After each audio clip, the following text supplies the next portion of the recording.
antibiotiques, ce qui revient encore une fois et toujours sur le fait que nous avons des traitements depuis le début de cette épidémie pour traiter la Covid-19 et que ce sont des traitements antibiotiques de type macrolide. Alors, tous les généralistes, enfin un très grand nombre l'ont remarqué dans leur patientèle et étaient très contents de n'avoir aucun décès à déplorer, si ce n'est parfois des suicides ou voilà, des choses qui ont dû au confinement et dont on ne fait pas assez état. Donc c'est faux de dire que nous n'avons pas de traitement. Donc alors pour moi c'est faux de dire que nous n'avons pas de traitement parce que la preuve en est le delta de taux de létalité d'un pays à l'autre. Regardez ce qui s'est passé en Allemagne et vous voyez qu'ils avaient un taux de létalité extrêmement bas par rapport à la même maladie qui est Covid-19. Alors comment est-ce qu'ils ont fait ? Ils ont fait qu'en février, 700 000 doses d'hydroxychloroquine ont été commandées. En mars, 1 million de doses d'hydroxychloroquine ont été commandées et que dans les cas de patients en phase terminale où vraiment le patient n'allait pas bien du tout, injection intraveineuse de vitamine C à haute dose. Ça veut dire quoi ? Ça veut dire que tous ces moyens sont des moyens qui finalement, en tout cas, à regarder nos voisins, ont eu une efficacité. Vous savez, il y a des enquêtes de ça aussi. Il y a probablement 50% des médecins dans le monde qui utilisent l'hydroxychloroquine et l'azithromycine pour traiter le Covid. Je ne sais pas si vous voyez le nombre que ça fait. Tout à l'heure, le confinement, pour vous, docteur, on n'a pas l'impression que vous le portez vraiment dans votre cœur, ce confinement. Hein. Ouais, c'est le moins qu'on puisse dire, ouais. Non, c'est une mesure absurde, en fait. C'est une mesure absurde. Qu'on l'ait prise dans la précipitation en mars, pourquoi pas. Et encore, en mars, on avait un plan pandémie qui était écrit par les militaires, par Didier Raoult, par Péronne, qui était ratifié, quoi. On l'a pas fait, en fait. On l'a pas fait comme ça. On a fait ce que nous disait l'Angleterre et les prédictions de Ferguson, qui étaient complètement fantasques. Il avait prédit des centaines de milliers de morts en France. Je rappelle juste aux gens pour qu'ils retouchent à la réalité, parce qu'en fait, il faut retoucher au réel, qu'il y a eu à peu près 32 000 morts sur le premier épisode. Mais dans ces 32 000 morts, déjà, vous savez pas combien il y en a eu. C'est-à-dire qu'il y a eu 12 000 morts en EHPAD, et vous savez pas de quoi ils sont morts. Ils n'ont pas été testés, et on leur a injecté du Rivotril, quand ils respiraient pas bien, et pour les faire arrêter de respirer. Donc c'est juste un scandale. Mais dans ces 32 000 morts, déjà, vous savez pas combien il y en a eu. C'est-à-dire qu'il y a eu 12 000 morts en EHPAD, et vous savez pas de quoi ils sont morts. Ils n'ont pas été testés, et on leur a injecté du Rivotril, quand ils respiraient pas bien, et pour les faire arrêter de respirer. Donc c'est juste un scandale. Et on leur a injecté du Rivotril, quand ils respiraient pas bien, et pour les faire arrêter de respirer. Donc c'est juste un scandale. Et pour les faire arrêter de respirer. Donc c'est juste un scandale. C'est juste un scandale. Quelles sont les originalités de notre prise en charge ? Nous avons interdit l'hydroxychloroquine, encore une fois, tout récemment. Exact. Nous avons interdit l'hydroxychloroquine, encore une fois, tout récemment. Exact. Je n'ai pas compris comment ça pouvait déclencher un tel scénario de ce truc tue tout le monde, quand on parlait de 2 des médicaments les plus prescrits dans l'histoire de l'humanité, quand même. Hein. Donc, comment on est arrivé à dire que ces trucs-là avaient une toxicité aussi incroyable, alors que, encore une fois, l'hydroxychloroquine, en 2019, elle était donnée sans ordonnance. Et après, on les trouvait même plus, on n'avait même plus le droit de la prescrire. Donc ça pose des problèmes, y compris parce que les gens qui avaient d'autres maladies, qui avaient de l'hydroxychloroquine, n'arrivaient pas à l'avoir dans les pharmacies. Comment on est passé d'un côté à l'autre sans que personne... C'est vous qui devriez vous poser la question. Mais qu'est-ce qui s'est passé ? Pourquoi ce médicament, qu'est-ce qui a changé dans ce médicament pour que la France passe de... On n'a même pas besoin d'une ordonnance à... Même avec une ordonnance, on ne vous le donne plus. Quand même, il y a quelque chose qui s'est passé. Quand même. Moi, j'ai été quand même, je vous le rappelle, moi, quand j'ai commencé à parler pour la première fois de la chloroquine, il y a quelqu'un qui m'a menacé à plusieurs reprises, de manière anonyme. J'ai porté plainte et j'ai fini par trouver que c'était celui qui avait reçu le plus d'argent de Gilead depuis 6 ans. Quand même. D'accord ?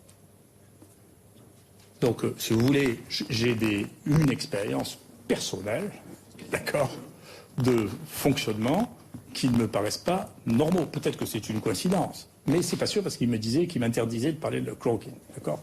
J'ai les mails, j'ai porté plainte officiellement à la police, on sait qui c'est. D'accord ? Donc le niveau de problème là est un niveau de problème sur lequel moi je vous suggère d'être attentif. C'est pas compliqué de regarder, encore une fois, qui a des conflits d'intérêts. Vous regardez le listing chez les infectiologues, on a même publié un article là-dessus pour dire, écoutez, il y a les 2/3. Et on a même fait un article malicieux en regardant les gens qui s'étaient exprimés dans la presse pour ou contre la chloroquine, et on a matché ça avec le nombre d'argent qu'ils avaient reçu de Gilead. Et c'est parfaitement matché. C'est juste un scandale.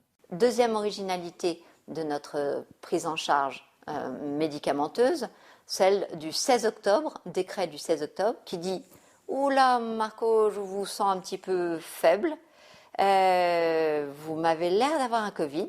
Eh bien, comme vous avez un certain âge, je vais vous injecter en intraveineuse du Rivotril. » Vous parlez du fameux décret Rivotril. Le fameux décret Rivotril. Vous m'avez l'air d'avoir un Covid. Eh bien, comme vous avez un certain âge, je vais vous injecter en intraveineuse du Rivotril. Et on leur a injecté du Rivotril quand ils respiraient pas bien, et pour les faire arrêter de respirer. Donc c'est juste un scandale. Quand même la contre-indication qui était claire de ne pas donner en cas d'infection respiratoire du Rivotril, ce qui quand même pose problème. Ah bah c'est une contre-indication. Le risque, c'est de mettre la vie du patient en danger avec le Rivotril.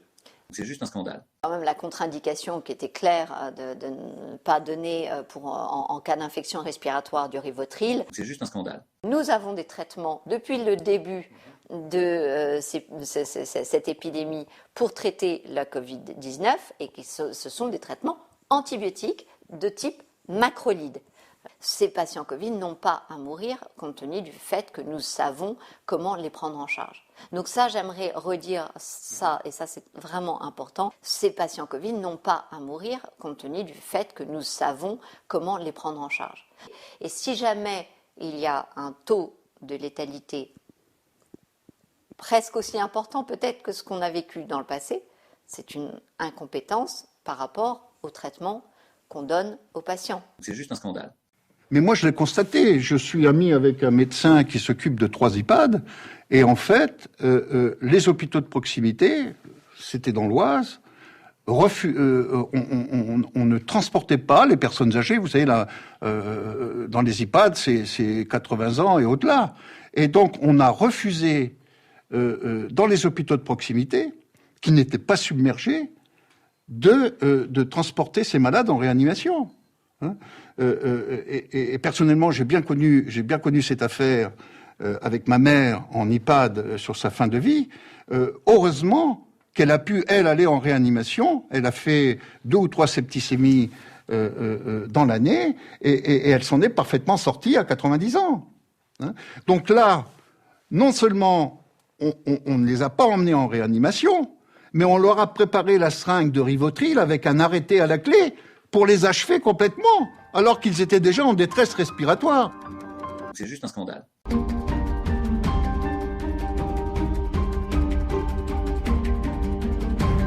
Le 29 mars, par décret, le gouvernement autorise l'usage de médicaments de soins palliatifs.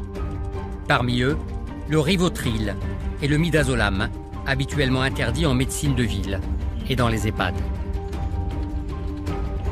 C'est juste un scandale. C'est un sédatif qui les aide à être apaisés et du coup à décrocher. C'est pour les aider à partir plus vite sans souffrance. Quand on a reçu ces directives, ça nous a choqués de se dire que là, on ne donnait aucune chance aux personnes âgées de s'en sortir. Voilà, ça c'était notre colère.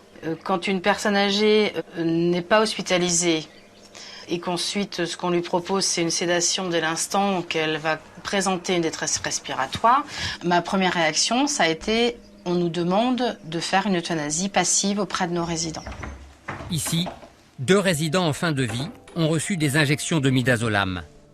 Leurs familles en ont été averties. Mais plutôt que d'abréger leur souffrance, les soignants auraient préféré pouvoir mieux prendre soin des personnes âgées malades. C'est juste un scandale. Comme cette médecin d'EHPAD public. En fait, c'était des injonctions paradoxales. J'ai pas le droit de prescrire quelque chose qui pourrait soigner les personnes si elles étaient atteintes. Par contre, je suis autorisée à les faire partir en douceur, comme ils disent. Puisque le souci, c'était l'asphyxie. Regarder quelqu'un s'étouffer, mourir étouffé, c'est insupportable. On imagine la grande souffrance. On a abrégé les souffrances des gens, donc j'appelle ça euthanasie. Je suis encore choquée. Je suis choquée par ça. Qu'est-ce qui vous choque ? Qu'on ait osé nous demander de piquer nos patients les faire partir plus vite pour que... C'est insupportable. C'est un sentiment d'horreur. C'est juste un scandale. Et puis le dernier élément par rapport à ce que tu évoques, et ça il faut quand même le rappeler, c'est que le confinement, le port du masque ne sont pas des mesures sanitaires, ce sont des mesures autoritaires. Dans le domaine sanitaire, il y a une règle qui prévaut depuis plusieurs décennies, c'est que aucun traitement ne peut être subi sans le consentement éclairé de la personne. Sauf si elle a perdu son discernement. Mais en d'autres termes, personne ne peut t'imposer de porter un masque ou de te faire vacciner ou de bouffer tel ou tel remède si toi t'es pas d'accord. C'est la base. C'est que tu dois consentir à la mesure sanitaire ou au traitement qui t'est proposé. Et là, on voit de nouveau cette horreur éthique qui est qu'on a enfermé de force une population âgée, dépendante, fragile, qui est déjà au bord du gouffre, mais c'est normal, ils sont en fin de vie. Je veux dire, personne ne ressort vivant d'un EHPAD ou d'un EMS. Okay, mais en aggravant les choses et sans leur demander et en leur faisant une violence invraisemblable, étant allé jusqu'en France au fait de leur donner la mort. Et contrairement à ce qu'on a souvent dit, la prescription de Rivotril dans les EHPAD n'est pas de l'euthanasie. L'euthanasie, c'est quand il y a une maladie incurable et que pour éviter la personne d'avoir une agonie trop douloureuse, si possible avec son consentement, on met une fin précoce. Mais là, c'est pas ce qu'on a fait. On a refusé de soigner les gens, on a refusé de les hospitaliser même quand les services d'urgence avaient des lits de libre, et on a mis fin à leur jour. Ça, sur le plan éthique et pénal, ça ressemble plus à de l'homicide qu'à quoi que ce soit d'autre. Donc, on est vraiment dans des logiques collectives.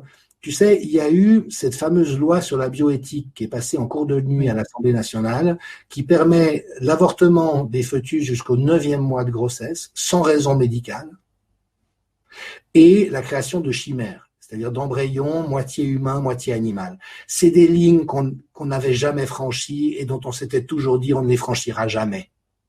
On voit les lois antiterroristes et de contrôle de l'information qui vont vers le totalitarisme.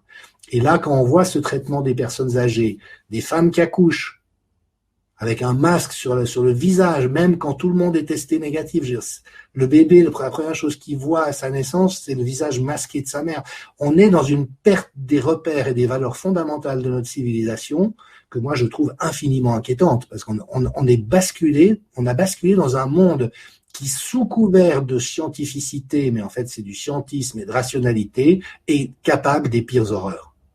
Alors ça, on le voit aujourd'hui, c'est encore assez limité, Dieu merci, on n'est pas encore dans du totalitarisme tel qu'on peut le redouter, mais on voit que tout est en train de se mettre en place dans cette direction, et c'est là où je trouve urgent qu'il y ait un sursaut citoyen et démocratique, qui est vraiment une résistance civile de la part de tous ceux qui sont encore attachés aux droits humains, aux droits fondamentaux et aux droits de la santé, qui est qu'on fait rien à personne sans son consentement éclairé, ce qui est la norme, je le rappelle, pour s'opposer à nos gouvernements qui ont totalement disjoncté, plus gravement en Suisse romande qu'en Suisse allemande, en France et en Belgique à l'extrême, dans des logiques qui sont extrêmement nocives pour notre humanité, tout simplement. C'est juste un scandale.